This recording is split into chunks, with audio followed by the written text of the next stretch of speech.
Michonne makes her grand return to the Walking Dead universe after a cliffhanger ending in The Ones Who Live premiered just a week ago, and it's time for us to talk about it. BD here, and in this video we're going to break down everything you might have missed in episode 2 of The Walking Dead The Ones Who Live with exclusive insights from the cast and give it a review score out of 10 at the end of the video. So stick around, share your rating, and let us know if there's anything we missed in the comment section. The episode starts with a walker getting hit with an explosive in its chest, taking us right back to the end of the first episode where boom went the Okafor. The episode then flashes back to 6 years ago on the bridge in season 9 of The Walking Dead, also known as Rick's final episode. Michonne catches the audience up on her exit, which came many episodes later, having found the phone with her picture etched into it and King Batch's character, who was part of a really big community that was migrating, and that's what Michonne has now joined. Later in the episode, those of us who don't speak or read Japanese learn that the phone says "believe a little bit longer" on it, and that was seemingly left behind for Michonne. Or was it? You'll have to stay tuned to The Ones Who Live to find out. The Walking Dead universe builds its lore a little bit in this opening scene, interestingly telling us that herds of the undead migrate as the millions from the tri-state area move south this time of year, which we can gather is probably the fall, and then they'll move north again later. It's unclear if this migration pattern will ever actually matter to the story, but it's cool to add to the lore and learn that people are noticing patterns in the zombies. I think it's a nice touch. This is also where Matthew Jeffers enters the show as his Nat character. This is an actor who got the role because he did a stage play with Denai Guerrera, and when The Ones Who Live came about, Denai suggested her colleague after they worked together on Richard III.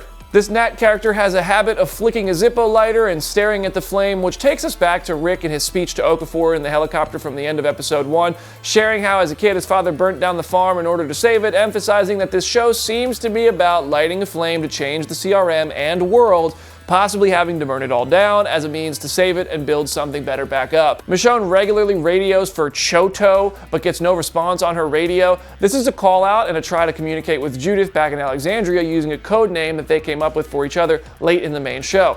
Michonne sees a massive purple explosion, which is a tactic Nat's community uses to try to divert and dilute the herds of walkers that we just mentioned as they migrate. A CRM helicopter bombards Michonne's convoy with chlorine gas, echoing the events of the Omaha community falling in the World Beyond spinoff. More on that in our first recap. The chlorine bomb takes out pretty much everyone except for Nat and Michonne, continuing a trend of wherever the main characters in these shows go, people always seem to die. Any of us to survive, we've all survived. Mm-hmm. And that being like a core thing that keeps us going, keeps these characters going, is that connection. So yeah, that pain of that loss and that grief and that sorrow is carried with them, but it's also what makes them have to keep going. So now another year passes, putting us 7 years since Rick blew the bridge and exited The Walking Dead, as Michonne and Nat are recovering from the attack, and then they resume their search for Rick Grimes, only for it to end with shooting him out of the sky. This episode adds a lot of context to Michonne and Rick's reunion from the first episode, explaining why she sliced right through those CRM soldiers as soon as she saw them.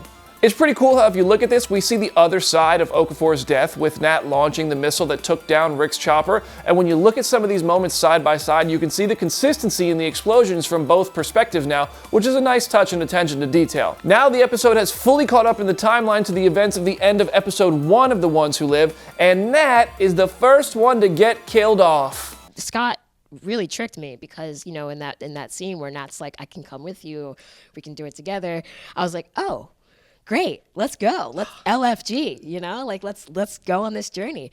And then, 6 pages later, gutted, really gutted. I was like, oh, as an actor, like, yeah, that's disappointing. You know, you want to continue to tell the story, especially when it's a character that you get really excited about, instantly fall in love with. And so I immediately went to YouTube and searched how to die on screen because I go to YouTube for everything, and just watched people dying on screen for a while, and I was like, all right, this is gonna be challenging, but I've never done it before.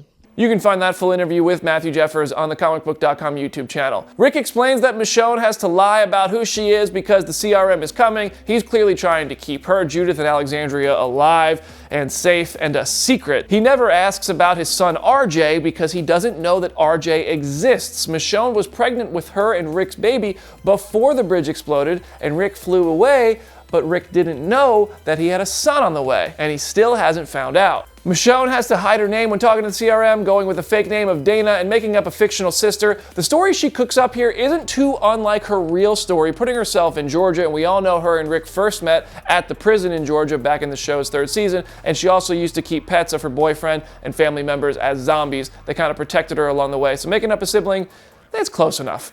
Ultimately, Michonne gets a look at just how massive the CRM in Philadelphia is and gives that Zippo lighter that once belonged to Nat one more light, bringing the burn it down theme full circle. The episode ends with Anne, formerly known as Trash Heapster Jadis, but ultimately the woman who put Rick in the chopper and saved his life, showing up in Rick's room. This really tells the story of why Rick can't leave. She has all the info on Michonne, Alexandria, and the rest of Rick's life and insists, even with her terrible haircut, that Rick must behave and listen to her. Now let's give this episode a review, shall we? On a scale of 1 to Herschel Green, I gotta say, you skip an episode of The Ones Who Live, you risk your life. This show is really good so far. While I prefer episode 1 to episode 2, I do think this episode was quite fantastic. Denai Guerrera and Matthew Jeffers gave excellent performances. This show just made us fall in love with a brand new character in only 3/4 of an episode, enough so that we were furious, at least I was really hurt by it. By the time Nat was shot in the back and killed off, with 15 minutes still left in the only episode that character's ever going to appear in.